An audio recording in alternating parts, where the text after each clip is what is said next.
All right, is everybody ready to start? You ready to go? Because I know there are a lot of people here for this next hottie. So it's been a pleasure to teach and work with and talk to. The next one coming to stage, please welcome Kara Foran.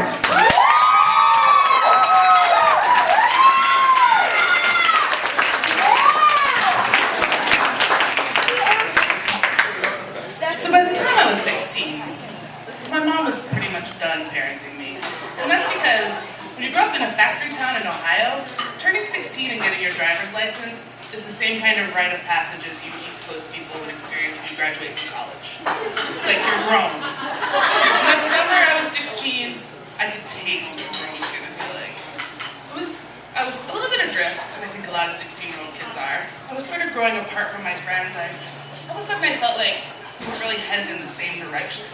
But I didn't know exactly where I was headed. I just knew that it was somewhere different than where they were going. So one person who gave me some relief from this was my friend Kelly.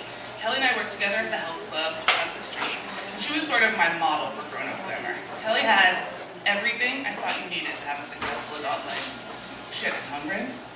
She had her own place. And she could buy beer. While I didn't know exactly what my life was going to look like when I grew up, I knew for sure it was going to have those three things in it. So, Kelly lived out in the country, and since I had my own car, I spent a lot of time out there. And I thought it was great because it was just really refreshing to hang out with someone who was so mature. She's the only person I knew that had a life plan, and her life plan was to open up her own pet store. So we'd hang out at her house and talk about that and other really deep things. We would smoke cigarettes, which I'm not going to lie, was also a big attraction. And not long after we started hanging out, Kelly started dating this guy named Roger. And I really liked Roger too, so the three of us spent all kinds of time together out there. And it was just sort of like adulthood preview for me, and I really enjoyed it.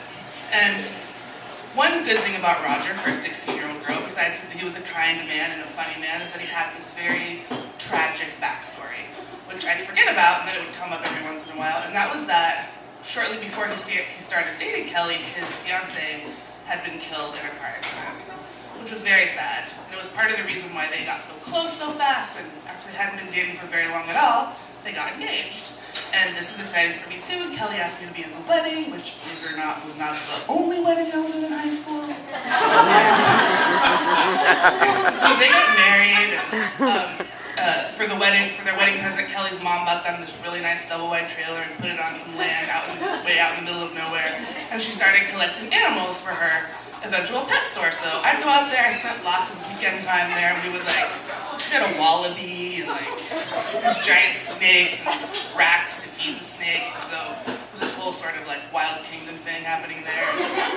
She had these cats that were half house cat and half kill you in the middle of the night, Siberian serval or something, but again, it was smoking and drinking, so I was into it. And then after, they'd been married for a year or so, I went away to Paris for 3 weeks, which was a big deal for me.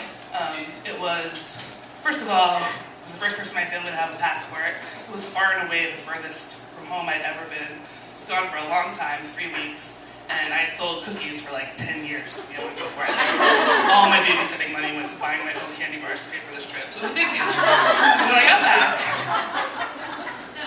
got back, the first thing I did was go out to Kelly and Roger so I could give them the souvenir I brought them, which was a pornographic keychain that I bought at Notre Dame.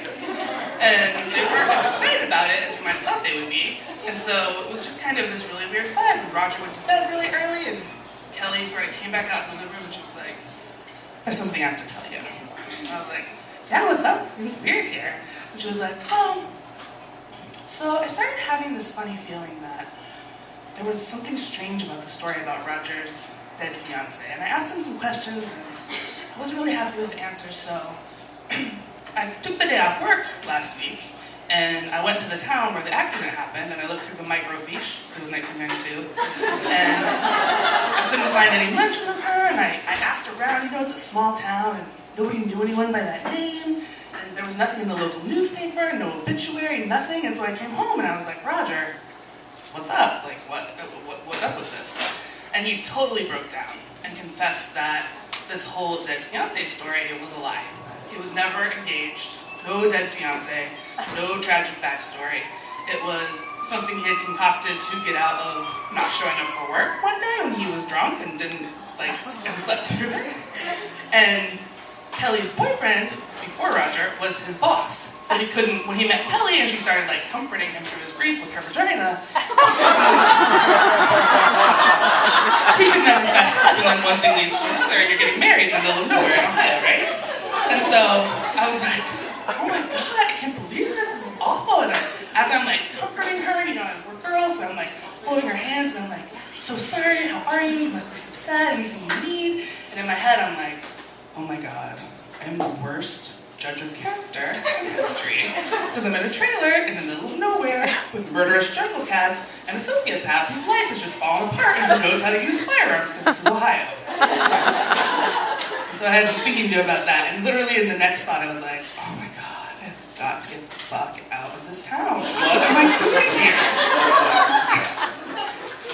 And so Kelly kicked him out, as you do, and she very quickly got a tattoo to celebrate her independent womanhood, and she fell in love with her tattoo artist, and they moved in, and they got married, and for their wedding they bought a lion, and they named it Hope because they hoped it didn't get too big, but it did. And shortly thereafter, I got a really lucky break that landed me at GW here in DC. I planned to be the U.S. ambassador to France, which is obvious path for the best French speaker in Newark, Ohio. We can all agree. Oddly, it did not work out. But I have been back to Paris, and I've been to Africa. I have plenty of stamps in my passport. And even though my idea of what a grown-up, glamorous life is much different than it was when I was 16, and the one I have in DC, complete with a basement apartment in Mount Pleasant, is not exactly everyone's idea of glamour. It works for me, and every day I'm happy that I'm living it here and not there. Thank you.